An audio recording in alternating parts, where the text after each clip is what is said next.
Elijah stood before King Ahab, a ruler who had turned his heart away from God. With unwavering faith, the prophet declared a drought over the land. No rain, no dew, nothing. The skies would close, and the land would wither. Then, just as swiftly as he arrived, Elijah disappeared, leaving Ahab stunned by the weight of his words. God led Elijah into the wilderness, away from the king's wrath. There, beside the brook of Cherith, he found his refuge. The Lord's provision was miraculous. Ravens, unclean birds by nature, delivered food to him each day. As the days stretched into months, Elijah waited, trusting in the God who had never failed him. As the brook dried up, Elijah journeyed to Zarephath, where he found a widow gathering sticks. She was preparing one final meal for herself and her son before famine would claim them. But Elijah's words carried hope. "Make me a small cake first, and your flour and oil will never run dry." She obeyed, and just as the prophet said, her home never lacked provision, a testimony of God's faithfulness. But sorrow soon visited the widow's home. Her son fell sick and died. In her grief, she cried out, questioning the prophet's presence. Elijah carried the boy to his room, stretched himself over him 3 times, and pleaded with the Lord for life to return. And suddenly, breath filled the child's lungs. The widow, overwhelmed, declared, "Now I know you are a man of God, and the word of the Lord from your mouth is the truth." After years of drought, the time had come for Elijah to return. He confronted Ahab, accusing him of leading Israel into idolatry. The land was dying.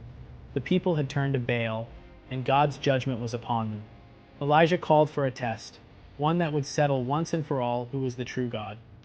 On Mount Carmel, Elijah faced 450 prophets of Baal. They danced and cried out to their God, but no fire came. Elijah stepped forward, rebuilt the Lord's altar, and soaked it with water. Then he prayed, and in an instant, fire rained from heaven, consuming the sacrifice. The people fell on their faces, crying, "The Lord, He is God." Judgment followed, and Baal's prophets were no more. With the false prophets gone, Elijah turned his eyes to the heavens. He prayed for rain, and on the 7th time, his servant saw it, a small cloud, rising like a hand.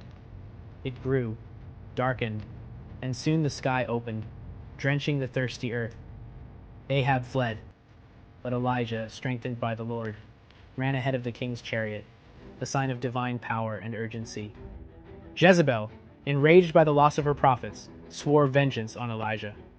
The mighty prophet who had stood before kings now fled into the wilderness, weary, alone, and afraid. Elijah found shelter in a cave, expecting God to speak in power. A great wind tore through the mountains, but God was not in the wind. Elijah's mission was complete.